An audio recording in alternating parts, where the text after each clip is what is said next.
Hello and welcome to another edition of the Matchbook NFL Betting Podcast. We are now into week 10. We're into double digits.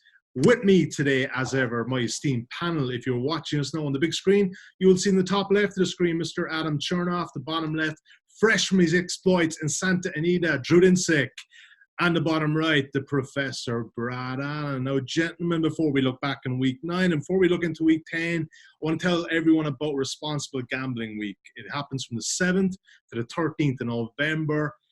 Why is it there? What have we got at this for? So basically, you want to drive awareness to how to gamble responsibly, the tools that are available to people gamble safely all year round, and some more advice and support. And you can check that out at responsiblegambling.uk.org/about.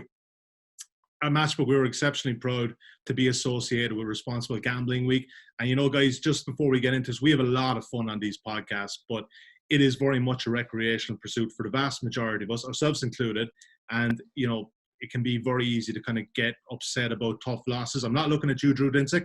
But, you know, all jokes aside, it very much is a recreational pursuit. If you are getting upset about losing bets, this is not the right game for you. Remember, friends and family are way more important than this. Even red zone, way more important than that. And, you know, it's important just to kind of, you know, gamble responsibly at all times. And if you are not having fun, then definitely leave this off. This isn't for you. Gentlemen, that's that done with. Let's talk about week 9. And Drew, I have to start with you first, because I was walking to work on Monday morning listening to the Deep Dive podcast, and man, how I laughed at basically Andy was talking off the ledge in this. You were pretty upset. Pretty upset, Drew. Yeah, I mean, it's a good way to start for Responsible Gambling Week. And honestly, if I had the under in that Monday Night Football game, I would probably be taking this week off because I would need to kind of get my head clear, because it's something you learn the longer you play. Like, you get into you have some tough losses, it can put you on tilt, and once you're in that mind space, once you're having problems dealing with some of the the emotional aspects of this, Yep. you can really get lost in a hurry, and you can wipe out what has been 9 weeks of successful handicapping to this point. Can all go sideways on you if you kind of lose your emotions. And so whether it be you have a friend you can talk to and kind of vent your anger, that's a helpful way to kind of clear your head. And I think I'm not alone really in this space. A lot of people who made some pretty sharp plays. The market moved with them. And had some massive, line value last week. Ended up looking at a lot of losing tickets. So it was a tough week 9, and I think the sharp players and the people who are kind of getting back into the grind here week 10 are in line for some solid wins. I like the way that the market is shaping up this week quite a lot. Prof. Brad Allen, insight's pretty good. 4 picks, 3 winners, 1 push. Wasn't a bad one for you. Yeah, did all right, which sounds concerning. If all the line movers and all the big winners lost, then and I'm going, yeah, I won. I must be doing something wrong. But I'm finding it a lot trickier this week, to be honest. I think this is probably the first Wednesday I've spoken to you lot, and I've not got a single bet matched or placed yet. So it looks tricky to me. But do not worry about that, because according to Drew from the Deep Dive podcast, there's no point betting lines early in the week anymore. We talked in our preseason podcast about getting early numbers. But Adam Chernoff, let's come to you for a second, because there was a key number you got with the Bucks plus 6.5. We were WhatsApping each other back and forth on Sunday night. We're all, obviously, some guys were on 6, some guys were on 5.5. You were on 6.5, and that one paid off. Yeah, it worked well here on the video, but that number ended up going down to a flat 6 for the insights column, which was posted shortly after. So if you listen to the video, you got the win. If you read the column, you got the push, and anything after, not so good. But yeah, it was a week where, like you're talking about, if you got early numbers, Oakland and Baltimore, the only 2 teams to take money from opening to close, that won and covered. So if you did your job as a bettor the rest of the way, wasn't necessarily a very good week for you. But this week looking very promising all around. So looking forward to a correction. Yeah, so best bets wise, don't want to pick any here, Drew, but 3 of ours came up. Adam Vinatieri would have got you a push if he knew how to kick field goals anymore. But what is he, 45, 46 now? So it's just not really happening for him.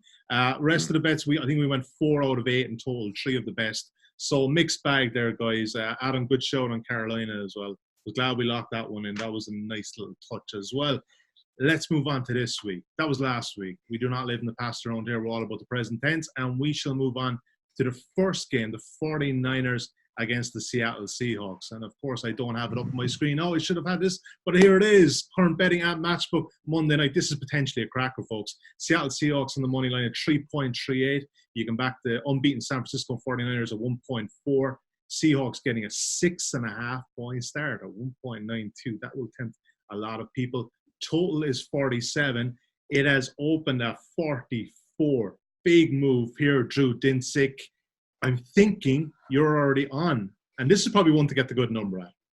Yeah, and I'd strongly agree with you. And it's funny because in the same conversation where I was making light of how important it was to get good numbers, I was like, this was a really bad opener. I thought, this was almost certainly going to go up. And here it's now at 47. I think there's still reasonable value on the over on this one. And I'm not 100% sure why the market is not really respecting how poor the Seattle defense is. It's putting the Seattle offense under, forcing them to play in their most optimal and effective way, which is wild. But if they kind of had their druthers, if they kind of got to dictate the way the game goes, I think you'd like to see, Seattle would like to play games like they beat the Cardinals earlier this season. Like that's like how they would like to approach things. But their defense is not playing well enough at all to afford them that opportunity. And then you flip the script here, and I think with San Francisco losing Quan Alexander is a huge blow to them. He was a tackling machine and really kind of afforded the front seven more flexibility to do what they want. This is the first time that this pass rush will face a quarterback with any kind of with mobility. We saw what Kyler Murray was able to do, and he clearly wasn't, looking to run first or, looking to extend plays, but they were there for him if he was willing to take them. And when he did, he was able to do pretty well with his legs. I would expect Russell Wilson in the same sort of way has an incredible amount of success. The connection between Wilson and Lockett is proving to be one of the most prolific that we've seen in quite a long time in the NFL. And on top of all that, the emotions that come with Richard Sherman going up against his old team, and guys likely to try to going after making plays as opposed to just playing coverage is there. So I think this is a back and forth shootout type of game. I don't really see any way that this stays kind of a field position field goal type of game. Two very, very solid red zone offenses. And I like the approach that both offenses are in. The mode that they're in right now is quite solid. So this lands in the low 50s, the way I handicap this game. And I think there's value still on over 47. Okay. So 47, if we're recording this obviously on Wednesday night, if someone gets, what do you bet it up to number wise? 48, 49, you happy there? Or are you just kind of keen enough to maybe cut this at 47.5? I'm probably calling it at 48. Actually, I don't think 48.5 is an overplay at any longer. You really need a lot to go right to get into 51 in a game state where there's potential that both teams are going to be able to have some success running the football. So that may shorten things a little bit. But this is a pretty impactful and meaningful game for Seattle to stay in the race for the NFC West. Their entire playoff chances, if they lose this game, they are only looking at potentially getting a wild card. The wild card race in the NFC is completely packed. It's a loaded field right now, and so I think the fact that San Francisco likely gets a lead, plays from ahead, and Seattle is going to have to take some chances, throw the ball, and really try to throw their way back into this sets up well for the over as well. Adam Chernoff, have you played anything on this one yet? I haven't played anything, but I guess the way I would look at this is it's a pretty clear-cut handicap overall. If you're looking at what these teams do offensively, they both run the football, but they both do drastically sort of expected things in different game states depending on the score line and the time. So if we're looking at a neutral game state where the score is within 7 points, either way, both of these teams run the football more than 50% of the time, which are both top 5 in the NFL. If we're looking at a negative game state where a team is trailing, the number drops all the way down to 25% for Seattle. And we haven't seen San Francisco in that position for the entire season. But looking at past tendencies, they tend to increase throwing the football. pretty dramatically when trailing. And then when both of these teams are leading, we're looking at 63% plus in terms of run rate. So really depending on what the score, we're going to get a very defined set of play calls from both of these coaches. My one sort of concern with the over, and I do agree that that's likely to look here, is that I think having success could lead to a little bit more drastic run versus pass splits. Drew mentioned these two defenses, specifically Seattle, really getting underrated within the market. If you look at what they rank out in terms of rushing success rate defense, they're 20th in the NFL. If we look at San Francisco, the last 4 weeks, trending to a bottom 7 defense in terms of rushing success rate defense. So if both of these teams sort of follow their identity and get what they want on the ground with increased running rates, that could potentially reduce the variance in this game and speed it up a little bit. But like the thing is here, if Seattle's trailing, like we saw with Tampa Bay, they were down 14 points. And at no point watching that game with a Tampa Bay plus 6.5 ticket did I really feel comfortable, because this passing attack is so effective when they're trailing and it's extremely explosive. The one concern that sort of tapers off here is San Francisco number 1 in terms of passing success rate defense this year. A very different challenge facing the Seattle Seahawks and Russell Wilson. But where this could potentially taper off just a little bit is if we see Seattle trailing and they're not able to get those big explosive plays.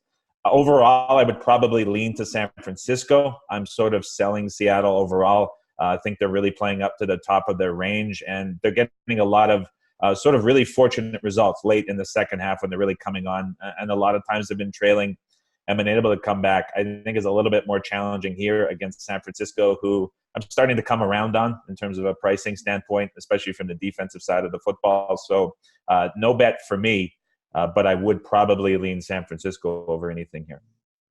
Professor Brad Allen, have you played this one? I think I currently have an open offer on over 47, about 2.02. So if anyone out there fancies the under, go ahead to match. Well, you're not go and take it. At the time of recording, Brad, you're not far away, because it's 2.01. So I would suggest maybe hold tough. Yeah, well, I haven't checked it. I won't do that now, but I'll do that shortly. So yeah, I agree with the guys. Basically, we know Seattle games will. If they're the better team, they're going to try and take the air out of the ball, and it might go under. And if they're the worst team, they're going to have to throw to keep up. Then it's going to go over, like we saw last week. There was 60, 70 points in that one. And I think so. San Fran, I think they're going to score what they want. This Seattle defense ranked 29th, actually 31st by Pro Football Focus. So I think San Fran are going to get what they want. And then so it's can Russ keep up? So Pro Football Focus's number 1 ranked offense is Seahawks. And I think they will have success against this 49ers defense. You know, it's talked about how historic it is. But again, they face the 3rd easiest schedule of opposing offenses. We saw with New England last week that, you know, if there's a good offense on the other side of the ball, they can do what they want. Essentially, offense it does rule the roost at the end of the day in the NFL. So I think Russ can keep up, will keep up, and I think we will see a game a bit more like this Bucs game last week. All right, Adam Chernoff, you wanted to come back there on something? Yeah, just one more thing on Wilson potentially playing catch up. There's something that I thought was really interesting was after the game last week for the Buccaneers. There was a reporter that went into the locker room, and I guess all of the defensive backs were like needing support because they were forced to play man coverage for the entire game, which is a bit unusual for Tampa Bay to do. If we look at San Francisco, one of the more higher zone coverage teams, they also really blitz the 2nd lowest rate in the NFL. So this is potentially a case where if San Francisco is ahead from a schematic perspective, they can easily play with 2 or 3 deep and sort of force throws underneath. So I think it's a bit of a different look for Wilson just schematically based on what he's faced the last couple of weeks. Brad Allen, you want to come back in and that's something Adam said there? Just to update the audience, because I know they're quite interested here, I'm actually 2.07 on the over. I was looking at that, yeah. So yeah, that little bit of cash there is me. So if anyone wants the under, come and get it. It's funny, yeah, because we're recommending the over, but if you guys want to come down and back the under, by all means, you can go. Game of opinions. It is a game of opinions. You're going up against Drew Dinsick and Brad Allen. I don't think I want to be in that position. Plus, 13 of the last 18 Seahawks games have gone over. So I like this one as well. We will lock this one in as official matchbook betting podcast play. Let's move on to Sunday Night Football as the Minnesota Vikings head into Big D to take on the Dallas Cowboys. Fresh from a Monday Night Football win over the Giants. Current betting at matchbook. On the money line, you can back the Vikings 2.51, Dallas Cowboys 1.63. The main point spread is at 3. The Vikings getting a start 2.03 currently. 47.5 is the total. Brad Allen, this was a game we didn't originally have on our roster, but it was kind of a bit of an audible call by you to get it included. So I'm thinking the professor has a bet in this one. Again, not yet. Okay. Not yet, but I think it's a fascinating game, and I will have a bet because I'm hoping the line moves towards the Vikings. So, I mean, if you look at a lot of the metrics, a lot of the power ratings, which I think drive the market personally, you're probably going to have the Vikings half a point to a point better than the Cowboys, and then obviously, given the Cowboys' home field is probably around 2.5, you would say the number should be 2.5-ish. So I suspect at some point we're going to see some money for the Vikings. But I like the Cowboys here. So I think the season-long metrics, they underrate the Cowboys. They were missing their 2 tackles for a couple of games. They were missing Amari Cooper for a couple of games.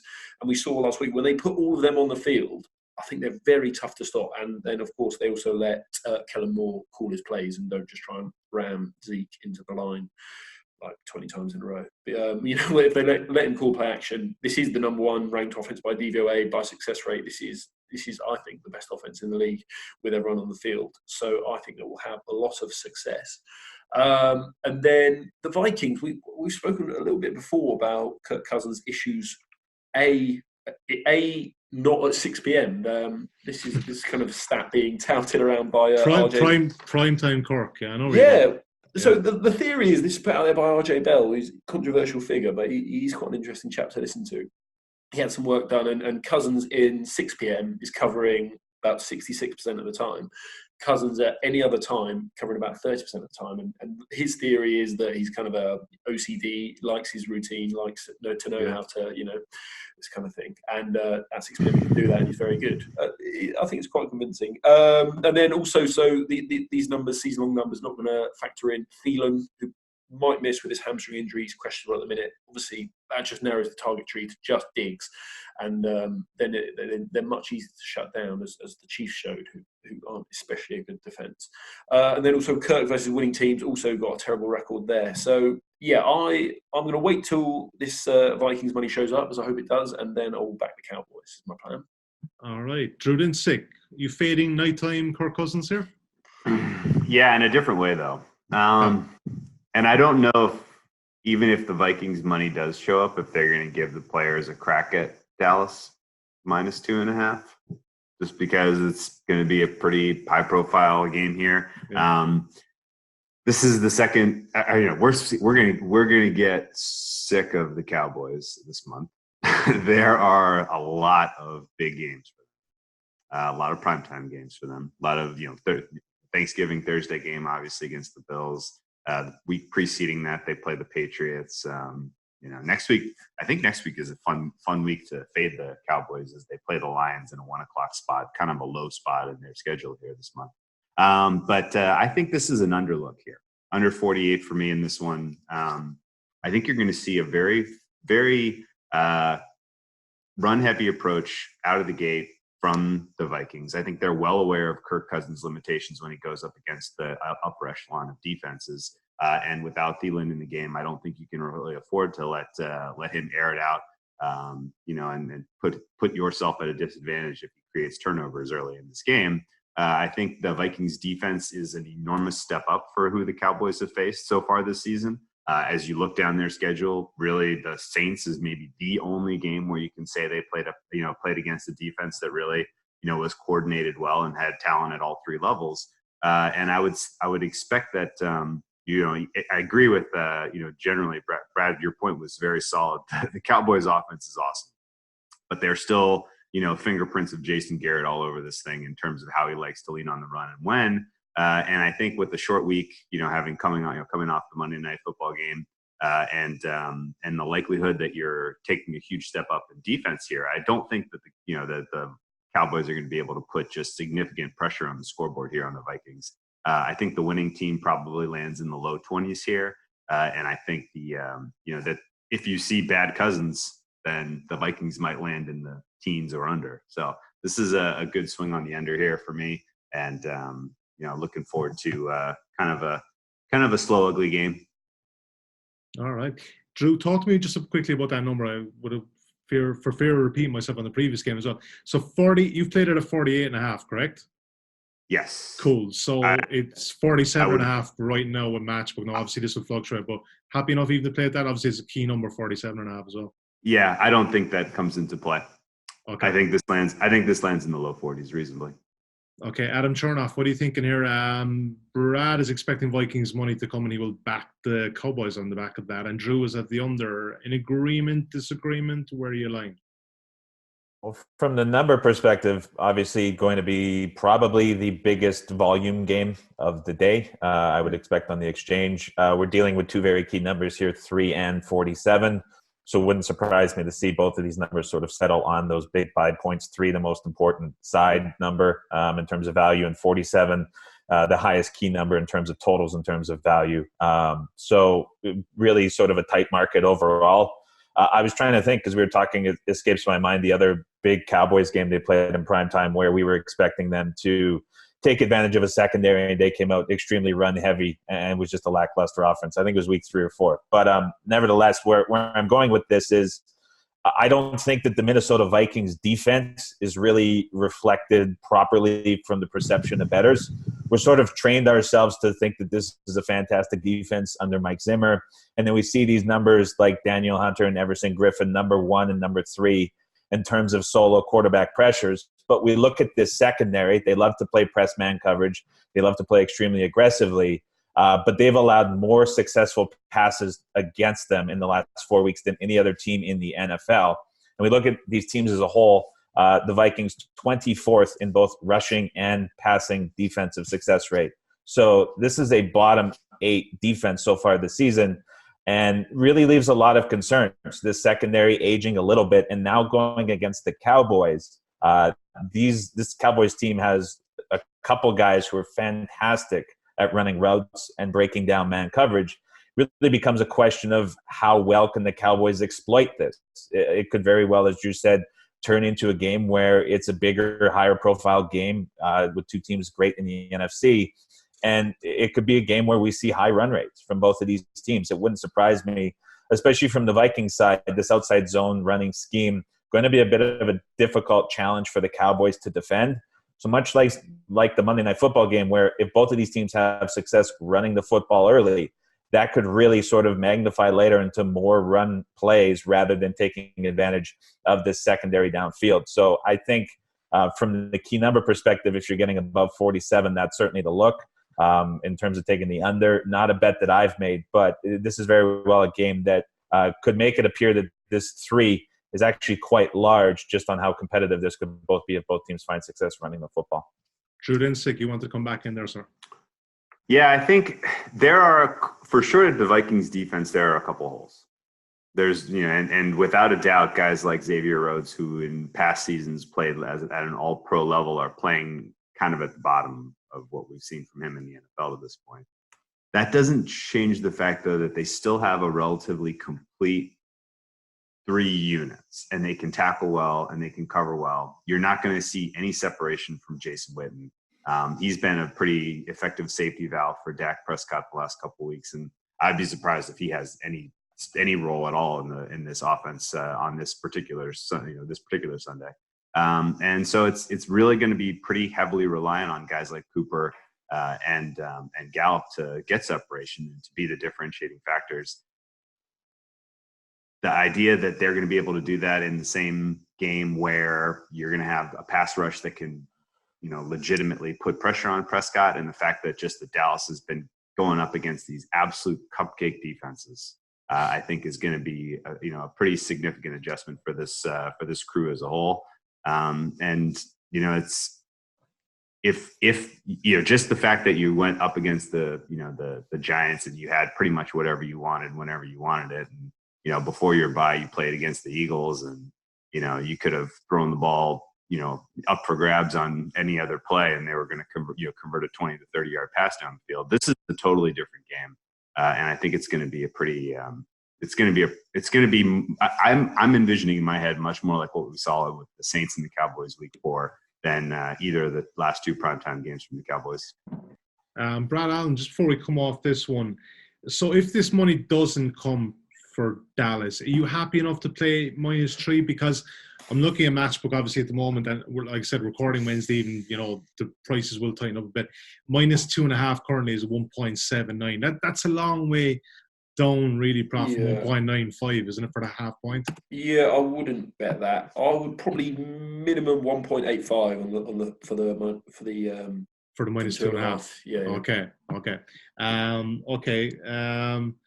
Right. Okay. Let's lock in -2.5 here, because if we envision this bit of Vikings money coming, it'll come, we hope, and under 47.5. Let's move on to one of a fascinating game on Sunday evening, for me anyway. Carolina Panthers at the Green Bay Packers. Current betting at Matchbook, Carolina Panthers at 3.1. I like that one. 1.47 the Packers. 5.5 is the main handicap right now. 47 is your total. Adam Chernoff, tons of money came on the Panthers +6 when it opened. I saw some bit of 5 yesterday. It seems to, it's actually 4.5 yesterday, believe it or not. It's come back to 5.5. This is a funny one. This market seems to be all over the place. Yeah, I obviously very clear buy point at 6, and kind of through 5.5. It doesn't take a whole lot to get things moving, but I can understand certainly why there was a clear buy at 6. And this is just, you can look at this 2 different ways, from a numbers perspective or the on-field matchup perspective. If we want to talk about the number, this is the Packers laying 6, and a team that half of their wins have seen them get outgained by their opponent on a yards per play basis. So a team that's performing to the highest of their rating range for sure. And they're laying a big number against a team that they're really going to have a difficult time stopping. If you look at this Green Bay Packers defense, if you want to attack them, you do it on the ground between the tackles. 31st in rushing defensive success rate. And all of that stems from Mike Pettin willing to play dime coverage to take away the pass. And he really just forgoes putting any effort into his running defense. And teams have had a ton of success moving the football on the ground against the Packers. And we saw last week what happens when Green Bay, who leads the league in efficiency on their first 15 plays, that script, when that doesn't come through and have success, this Packers team really struggles to play catch up and keep pace. And they were thoroughly dominated by the Chargers, and probably one of the more lopsided box scores you're ever going to see. And there was a couple different things that went into that. It seems like the planning in the 48 hours leading up to the game was somewhat suspicious, but nevertheless, the Packers go and get dominated by a Chargers team, which there was money going in the favor of the Green Bay Packers for that game as well. So market certainly not validated there. We're seeing the Panthers here. I don't think they have any issue running the football with McCaffrey. But if they bring in a little bit of extra help on the offensive line with 2 tight ends to provide a little bit more protection and set up those power sets, Packers are going to have a lot of trouble defending these outside speed receivers. When they're throwing out of 2 tight end sets, the Panthers have had a ton of success, and that's where this dime coverage that Mike Pettin likes to put out struggles the most. So if Carolina is going to exploit this edge, running the football against the Packers to continuously limit what the Packers offense can do, they're also going to set up very well for Kyle Allen out of play action, targeting these speed wide receivers. I think this is a case where, much like the Tampa Bay Buccaneers last week, just continuing to move the ball efficiently, getting a lot of points, puts a lot of pressure on the opponent to score. And I just don't think the Packers, against this Carolina secondary, which is quite underrated, top 8 in terms of passing success rate defense down to down, has nearly as much success. So a bit of a lower variance game. The totals come down to reflect that. I think if you're able to grab 6, you have a great number with the Panthers. Even at 5.5, still well worth the wager.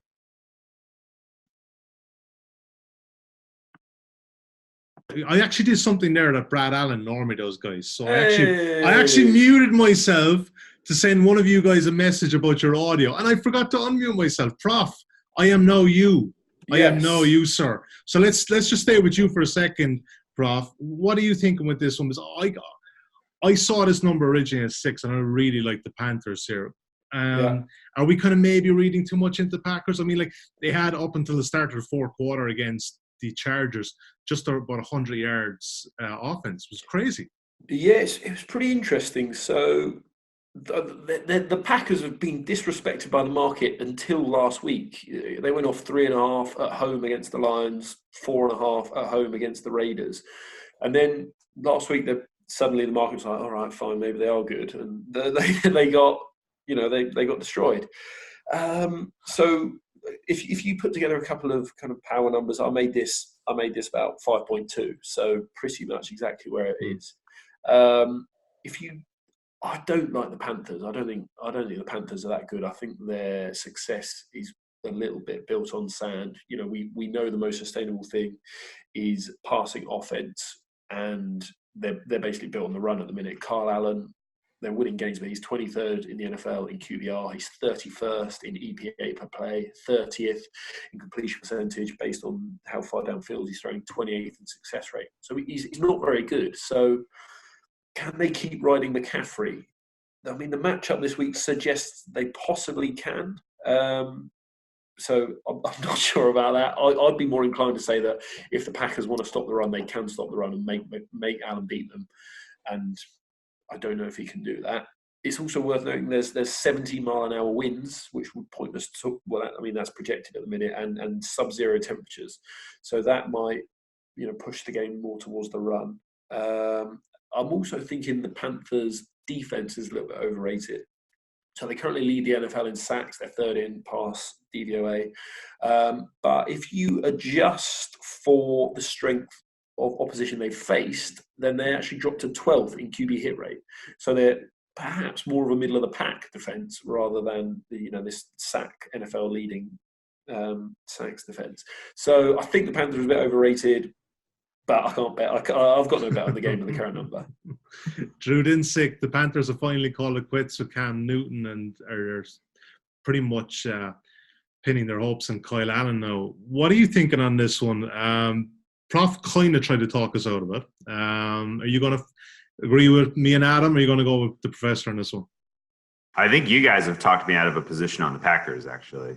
I agree with Brad that I think the Panthers are pretty overrated. I am not buying them as a contender. I do not think that they are in the playoff discussion come December. And this is a bad spot for them. They're out in the, this is one of a handful of games this year where the Packers kind of have typical Packer winter weather to their advantage, on top of coming off a performance in LA where they were horrific. And, Aaron Rodgers specifically was really, really poor in that game against the Chargers. I would think that you would see a much more comfortable, complete performance from him. That was their second week in a row on the road. Now they're back at home. So this sets up, I think, pretty well for the Packers to kind of assert themselves as, oh no, we are still at the top of the NFC North, and we are going to get a comfortable win here against a team that's, I believe, are somewhat fraudulent. I would say the specific advantage that I had lined up as to why I like the Packers was that Aaron Rodgers is throwing, in general, he's good at attacking you down the field along the sidelines. And the Panthers generally have gotten, trying to get aggressive at picking you off, and that's when you're making those type of passes. But we know Aaron Rodgers' kind of profile for risk tolerance and when he is going to throw it and where, he's not turning the ball over in that way. And so it kind of takes away the one kind of key thing that the Panthers had to their advantage when the defense is on the field. And I thought that lent itself to, okay, well, then the Packers are going to be able to dictate things and do well and have competent, complete drives and kind of, keep this as a lower scoring, and we'll win comfortably by a touchdown. But after hearing some of the points brought up, I think they're pretty relevant. In fact, the fact that Adam specifically, who is kind of the champion of the Packers heading into this season, is fading them in this spot has me a little shook. So I'm going to steer clear of them. Adam seems to be on the money with the Panthers of late. That's kind of why I'm enjoying this one. Brad Allen, you wanted to comment on this one before he moves off it? Yeah, just the last thing. There was talk that the Packers were delayed on their way to the stadium last week, and maybe that threw them off, and there's an LA, excuse there. There's even traffic in LA on a Sunday. Yeah, Terrible exactly. stuff. So maybe they weren't prepared. Yeah, maybe so. It seemed kind of a funny game. Like every time you looked at it in red zone, even it just seemed like the Chargers were burning clock, and we just never saw any of that Packers offense in the first half. Right, I think we're on the fence in that one, guys. So I don't think I can lock something in. Adam, me and you were on this, but I don't think we're putting this out in an official play. Whoever is watching or listening to this, you're going to pretty much have to make up your own mind. Who are you going to go with? You're going to go with me and Adam, or are you going to go with the Professor and the Whale Capper? Your choice, really. Up to you. Absolutely no pressure. Let's move on to a game I think we have far more agreement on, just judging off our WhatsApp chat. The Rams at the Steelers. Current betting here, a matchbook. You can back the LA Rams at 1.58. Pittsburgh Steelers on the money line also 2.64. Main handicaps 3.5. Steelers getting the start, and the total has come down 1.5 from the open. It's now at 44. Drew Dinsick, make the case here for what you're going to make the case for, because Brad, I think, loves an angle here, but I think you guys are coming at it similar directions, but not the same angle. Yeah, so the Steelers should have lost last week. You're not bitter about it, which is good. They're not a great team. They're not a great team. Mason Rudolph is not a great quarterback. This isn't a team that I fancy to be in the discussion for a playoff spot. I think as the going gets tough down the home stretch for their schedule, they're going to fade out of contention. But I like them a lot this week against the Rams, who have a number of things going against them. Number one, we know the Rams are very thin. They are not, because they have so much of their capital invested in a few players, they don't have a very solid second line. They haven't been able to coach up replacement level players, and they have a couple of holes on their offense and their defense. Their holes on their offense play into the strength of the Pittsburgh defense in terms of interior pass protection and going up against a stout Pittsburgh defensive line that is playing amazingly well, especially on this little home stretch that they've had. It's been a while since we've seen the Steelers in a hostile environment, and it's going to be interesting to find spots to fade them as that manifests later this season. But they're home again, and I think this plays into their hands. And the Rams' offensive line is poor. Goff under pressure is very poor. He's a Jekyll and Hyde quarterback, depending on how the pressure is, especially when it's interior pressure, a lot like Derek Carr. And I would expect that that's kind of the differentiating factor to keep the Rams off the scoreboard. And then what the Pittsburgh is running on offense right now is not going to beat the Chiefs. It's not going to beat the Patriots. It's not going to keep up with the Ravens. But it's a dink and dunk style that can prey specifically on the weaknesses of the Rams defense, which is they're gonna convert these long drives. They're gonna have you're putting pressure on the linebacking core and the safeties for the Rams, who have been playing very poorly this season. You're putting pressure on them to make tackles consistently throughout the game. They're going to have, they're going to find, places to move and points to score in that way. They may not get touchdowns. They may get field goals. But I would expect that Pittsburgh plays from ahead for most of this game and that their defense looks pretty amazing on Sunday. And, one other thing to note is we're seeing pretty consistently these teams that are making the trip to London, the fog and the impact of travel has tended to last beyond their bye week. And it wouldn't shock me at all with another trip back to the East Coast here that the Rams just kind of look like the Walking Dead on Sunday. So what's the angle, Drew? Unders, or are you going to take the plus? Pittsburgh plus the points for me. I got a +4 ticket at my queue. I'm probably going to add some more now at +3.5, and I wouldn't shy away from backing them on the money line. Good man. Brad Allen, I'm thinking like we pretty much gave the game away, but you're in agreement. Broadly in agreement, different angles. I think the key matchup here is this Rams offensive line, 31st by PFF pass blocking grade against the PFF's number 1 ranked pass rush. So we basically got the best in the league rushing the passer against the worst protecting offensive line. And we have a quarterback we know A is worse on the road and B is crap under pressure. He folds up. He likes to hang in the pocket and throw downfield, but he's going to get enveloped here, I think, by this Steelers pass rush. So I don't think the Rams are going to hit their team total, but I also don't really want Mason Rudolph going for me. So the 32nd rank quarterback by PFF, 7.7 average depth of target is pretty pathetic. And then, so the Steelers, their games average the 5th fewest snaps in the NFL. They like to hand it off, or they like these short throws that keep the clock moving. And then over on the Rams side, they seem to have recognised the issues they're having with pass protection. Because while, as I said, they're like bottom 2 by pass protection grade, they're number 10 ranked offensive line by rush yards, and they rush grade, and they seem to have moved more towards that. So instead of being the 10th most pass happy team in neutral situations, they're now the 20th over the last month. So it seems like they are going, right, we're going to have to be a running team here because we can't pass protect. So I think they're going to have the clock moving as well. So basically, I just think we have 2 very good defenses. Haven't even touched on the Rams, who are 4th by PFF defensive grade. Now add Jalen Ramsey. So yeah, I just think we've got 2 very good defenses and 2 offenses with a hell of a lot of questions. Happy enough with the 44 on the under, Brad? Yes, I would take the under 44.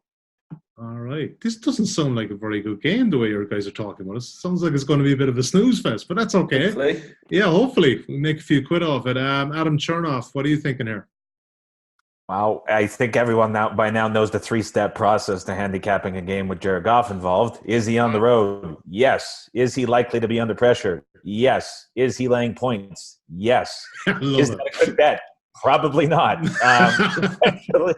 especially in this situation. I mean, if you want to put some context to it, the pressure for Pittsburgh is going to be pretty hard to manage for the Rams. You look, number 1 in adjusted sack rate, number 1 in pass rush grade, top of the league in terms of pass rush win rate. And then we want to look, it comes from everywhere, right? It's not just one guy.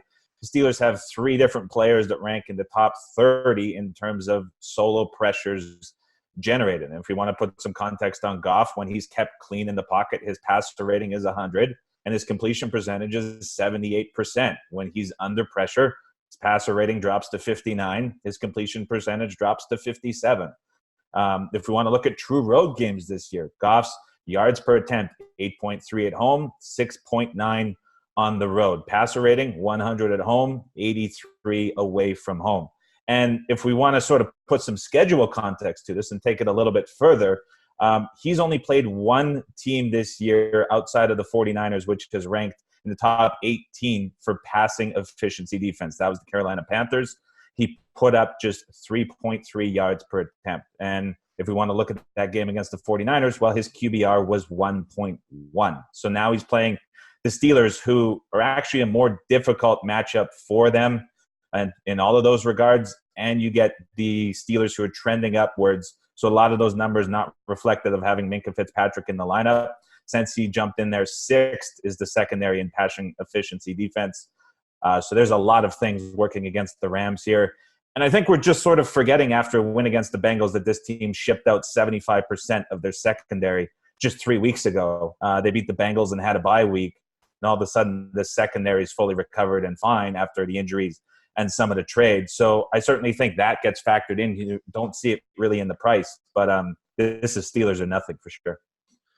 The Rams frustrate me. I backed them in the team total a couple of weeks ago at Wembley. They got that touchdown the second half, early doors, and then just decided to almost let Andy Dalton cover. They're just one of these patchy.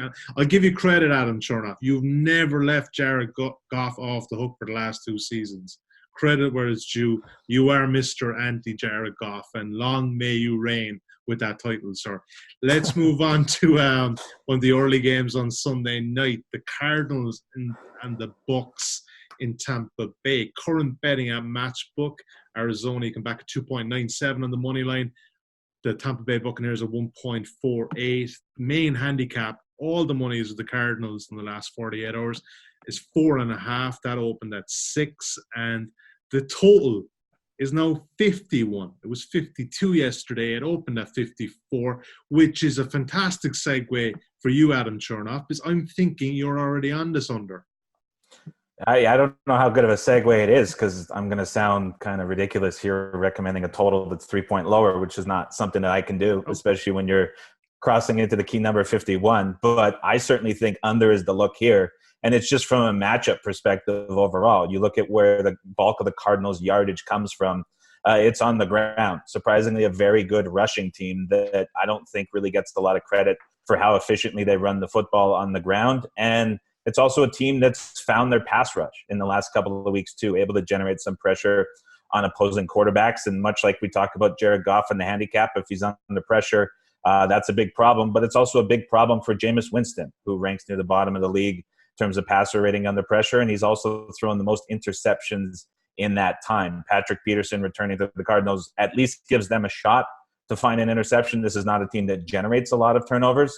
But given the state of this Buccaneers offensive line and the pass rush that the Cardinals have been able to generate, have to expect that he's going to be under pressure for the most part. But this is a Tampa Bay Buccaneers team that doesn't shy away from running the football, with Ronald Jones emerging as a bit of a threat out of the backfield, at least to sort of give this balanced offense, or rather take a breather from Jameis Winston potentially getting in turnover trouble. They've been running the football at a higher rate the last couple of weeks as well. So matched up against this Arizona Cardinals defense, this is another unit that's quite good at stopping the rush as well, and played up to their schedule in a lot of those ranks too. So I think from just a matchup perspective, this is just a lot of high leverage passing situations that are going to need to find success routinely to put this number over the total of 54. If we're looking at just passing grade in terms of success rate, these teams rank 20th and 21st, and this total was up at 54. In comparison, the Falcons and Saints, just to illustrate how high this number is, they're both top 5 in passing success rate, and their total opened 51. So a pretty enormous number here. The one downside I would say here is both of these teams extremely aggressive blitzing and bringing extra rushers. So if any of these offensive lines can hold up, then there's the potential for explosive plays throwing the football. But Jameis Winston not shying away from pushing the ball downfield, 10.8 intended air yards per throw. So there is some opportunity here. Obviously, with the big total, there is some of that factored in. We're certainly looking at a team that can find some explosive plays in the opposing secondary. But overall, I just think this number was enormous. Certainly not near as much value at 51 as there was at 54. But I think this is certainly an underlook. Yeah, 51 currently at 2.02. You never know, Adam. That may come back again, because this strikes me as a game. Sure. Yeah, this strikes me as a kind of a game better is going to sit down on Sunday, and you're looking at Jameis Winston, Kyler Murray, and you would think two pretty potentially explosive offenses. They might just bet that back up. Drew Dinsick, just on the Tampa Bay Buccaneers, this is a team that kind of frustrate the life out of me, because you look at this offense, the wide receivers, the weapons they have. And you kind of know with Jameis Winston that, yes, he'll have one or two mistakes, but he's also has the potential to be, a pretty above average passer. What are you thinking with this Bucs team? I mean, look, they opened at 6. Obviously, nobody has major amount of confidence in the betting world right now, given they're 2-6. But you could make the case that they're probably a better team than a 2-6 team. Yeah, I don't know that they're that well coached, to be honest with you. We were talking about it on Sunday via the chatting about it. Like, why didn't you go for 2? Yes. Or after you score that touchdown. Like, you're really going to put your defense back out there after you've just seen what they've done through that whole second half? It was an awful decision. And you look at specifically how their offense is being coordinated, and there are some individual standout talents in the passing game for them that I think are making. Overall, it looks like a talented offense when, in fact, it all kind of relies on, well, does they make a spectacular catch or is it a horrific interception? And I don't know that you're exactly counting on, I like Adam's points on this a lot. As I was kind of saying, I like how the market is setting up this week. This was a game that I was specifically thinking of, like the fact that, this got bet down as significantly as it did early, I think is the correct move. Similarly with Arizona, coming down to 4.5 makes total sense to me, because, they still have, standout, defensive back in Patrick Peterson that I think is likely to come up with an interception or 2 on Sunday. And I think the only other thing I can add is, Cliff Kingsbury is not exactly making the best decisions as a head coach either. And so, there's entirely possible that they could get into the red zone and, run it on first and second down, get nothing against a very strong run defense, and then, kick a field goal and they should be scoring 7 points. So, that the likelihood that this is, a shootout back and forth that like we saw last week with the Bucs and the Seahawks is unlikely. I would expect that the Cardinals are alive in this game, and it comes down to how many turnovers they can force. And I guess the only thing that has kind of kept me from making a move on this one, and why I'll probably just be watching, the Bucs have just gone through this entirely bananas road trip situation, the same way we saw the Raiders do, where they had 4 weeks in a row on the road, including a trip to London, and now they're finally playing the home game after all of that. So the fact that they're finally at home again, that may give the team overall a little bit of a boost. But I would still expect that the Cardinals are alive in this one to get an upset, and that this comes in well under the total. Prof, Cardinals have been a funny one. I mean, I've got burnt once or twice on backing overs with them this year, and they seem to be a great team offensively between the 20s. What are your thoughts here? Because again, the Bucs are a hard team to figure out, but I think the Cardinals, they're 3-5-1. They're a tough one to figure out also.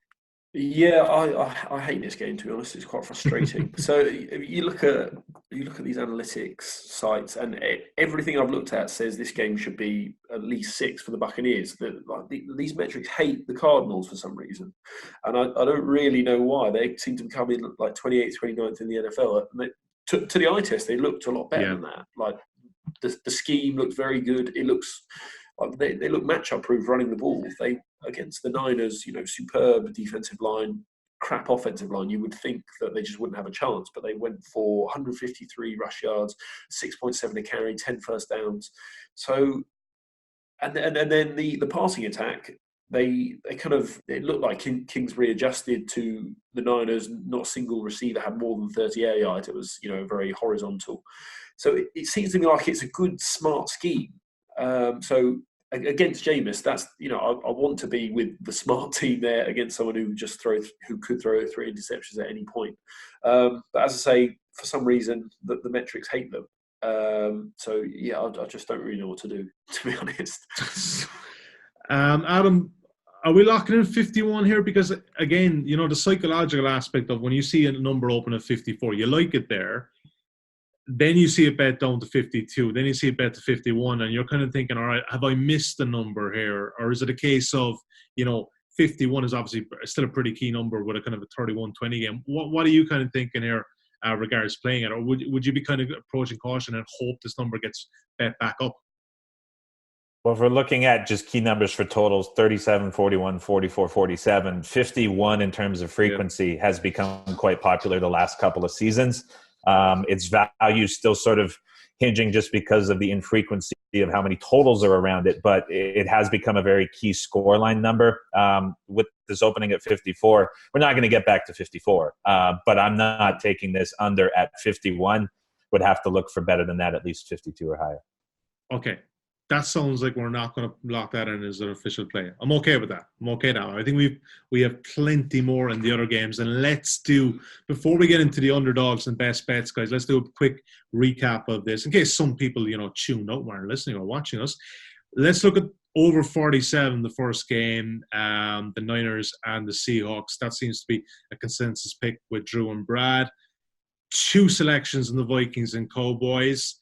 I think we're going to put -2.5. I think we're confident enough, Prof, that we're going to get about 1.85, 1.86 there. We're happy with under 47.5 there. Drew made a compelling case for that one.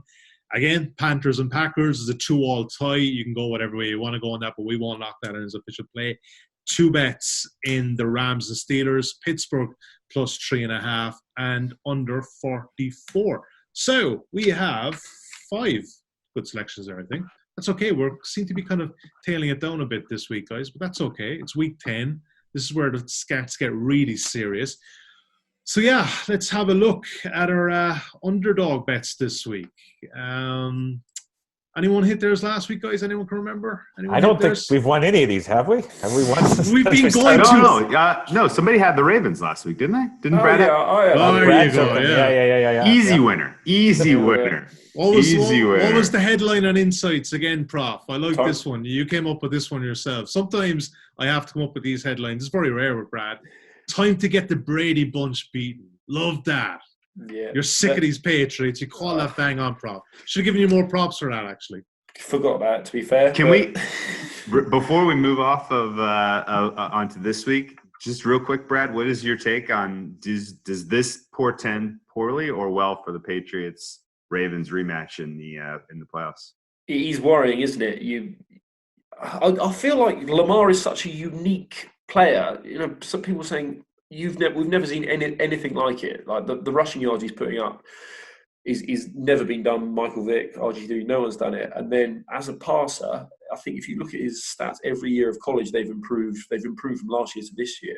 So if he keeps improving at that rate, you know, there is almost no way to stop because it just gives you an extra man on the pitch. So field.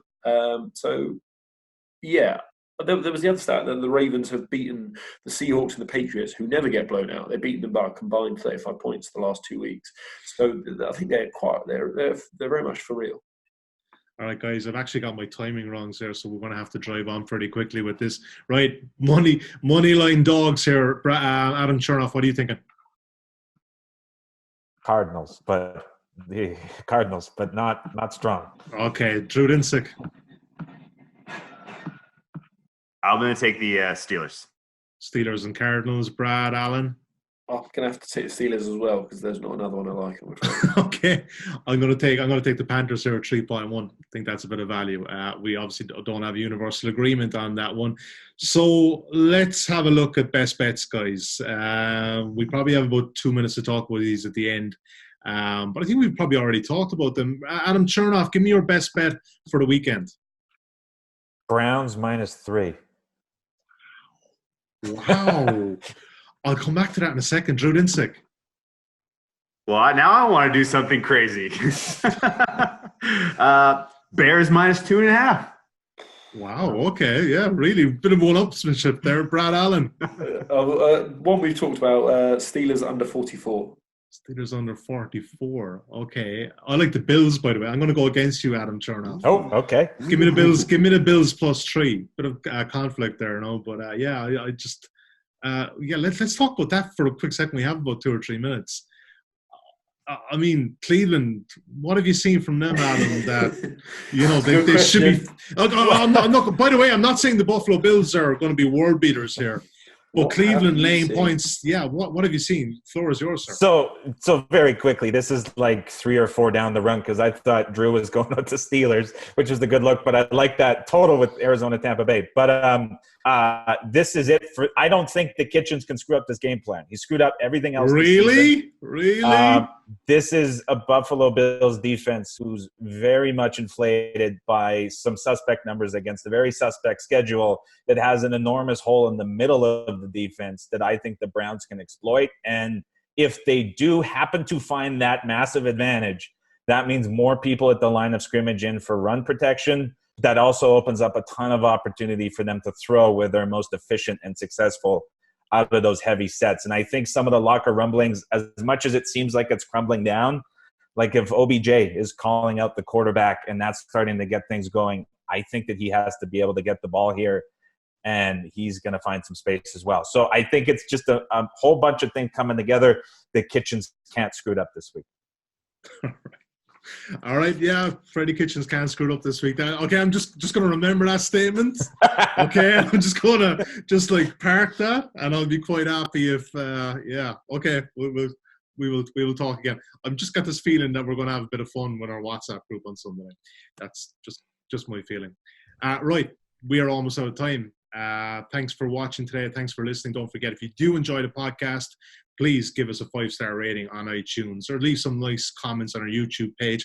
Don't forget, send us on your ACCA picks. We didn't get too many of them last week, but hopefully best bets will get you up this week. Enjoy week 10. Should be a couple of cracking games. We'll chat to you again next week.